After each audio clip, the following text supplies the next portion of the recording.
حبنا للدعوة لله رب العالمين حبنا للدعوة لله رب العالمين حبنا للدعوة لله رب العالمين بسم اللہ والحمد للہ والصلاة والسلام علی رسول اللہ اما بعد۔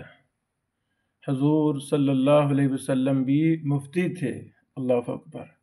امام ابن قیم الجوزیہ رحمہ اللہ نے اعلام الموقعین صفحہ نمبر 30-29، یہ اردو والا نسخہ میرے سامنے ہے، اس میں لکھتے ہیں، ترجمہ یہ ہے: حضور صلی اللہ علیہ وسلم بھی مفتی تھے۔ سب سے پہلے اس شریف منصب پر سید المرسلین، امام المتقین، خاتم النبیین، عبداللہ و رسول اللہ، امین وحی، اللہ کے اور بندوں کے درمیان کے ایلچی حضرت محمد صلی اللہ علیہ وسلم قائم ہوئے۔ اللہ اکبر۔ یہ اس جملے میں بہت کچھ ہے، میں اپنی طرف سے شرح کر رہا ہوں کہ اللہ رب العالمین نے سب سے پہلے جس عظیم انسان کو مفتی مقرر کیا وہ تمام صفات کا منبع تھے۔ اللہ اکبر۔ تمام صفات میں کامل تھے، وحی کے امین تھے، اللہ اور بندوں کے درمیان ایلچی تھے، سید المرسلین، امام المتقین، خاتم النبیین، محمد رسول اللہ صلی اللہ علیہ وسلم قائم ہوئے۔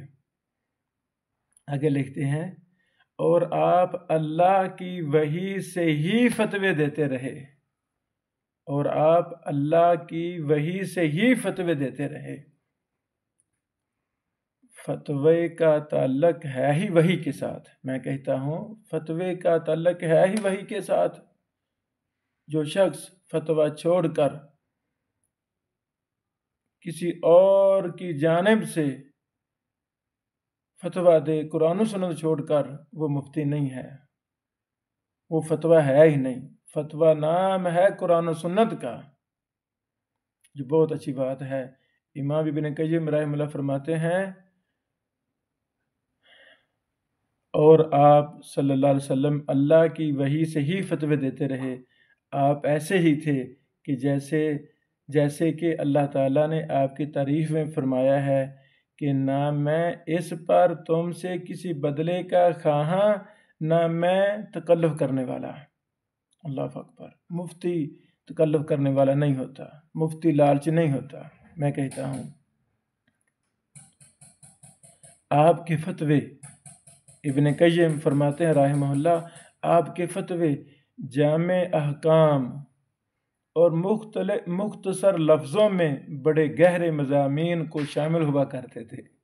اللہ اکبر۔ فتویٰ جامع معنی ہونا چاہیے۔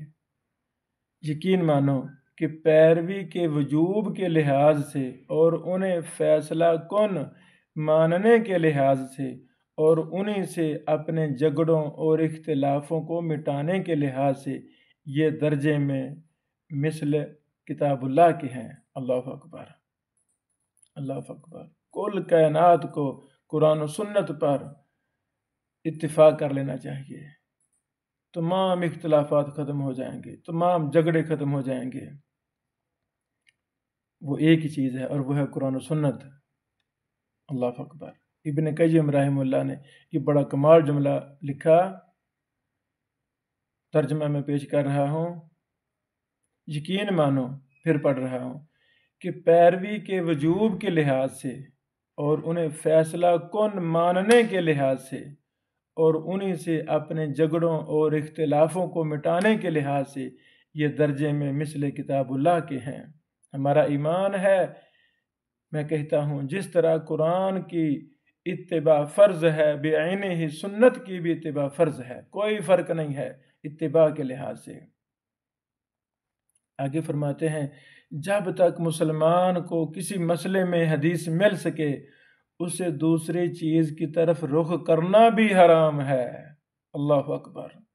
اللہ کی قسم، پورے قرآن و سنت کا خلاصہ ابن قیم نے ایک جملے میں لکھ دیا ہے۔ جب تک، پھر پڑھ رہا ہوں، جب تک مسلمان کو کسی مسئلے میں حدیث مل سکے اسے دوسری چیز کی طرف رخ کرنا بھی حرام ہے۔ اللہ اکبر، اللہ اکبر۔ ایسی ہی غیرت ہر مسلمان کے دل و دماغ میں ہونی چاہیے، تو مفتی کے دلوں میں کیوں نہیں ہونی چاہیے؟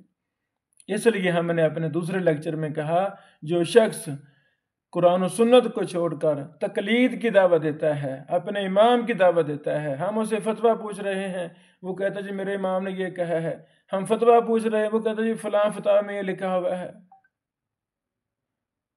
وہ مفتی ہے ہی نہیں، اس کے پاس جانا ہی گناہ ہے۔ مفتی کون ہے؟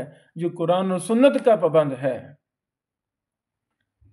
میں پھر پڑھنا چاہتا ہوں، امام ابن قیم رحمہ اللہ فرماتے ہیں جب تک مسلمان کو کسی مسئلے میں حدیث مل سکے اسے دوسری چیز کی طرف رخ کرنا بھی حرام ہے۔ اسی کا حکم اللہ تعالیٰ نے دیا ہے، ارشاد ہے اعوذ باللہ من الشیطان الرجیم فَإِن تَنَازَعْتُمْ فِي شَيْءٍ فَرُدُّوهُ إِلَى اللَّهِ وَالرَّسُولِ سورۃ النساء آیت نمبر 59۔ یعنی تم میں جو اختلاف اور نزاع ہو اس کا فیصلہ کتاب اللہ اور سنت رسول اللہ صلی اللہ علیہ وسلم سے طلب کر لیا کرو۔ اللہ اکبر، اللہ اکبر۔ اگر تم میں اللہ پر اور قیامت کے دن پر ایمان ہے یہی بہتر ہے اور یہی انجام کے لحاظ سے عمدہ ہے۔ اختلاف کے وقت قرآن و سنت کو لازم پکڑنا ہے۔ اختلاف ہو گیا ہے، مفتی صاحب کے پاس جانا ہے، مفتی پر فرض ہے کہ وہ قرآن و سنت کے مطابق فتویٰ دے۔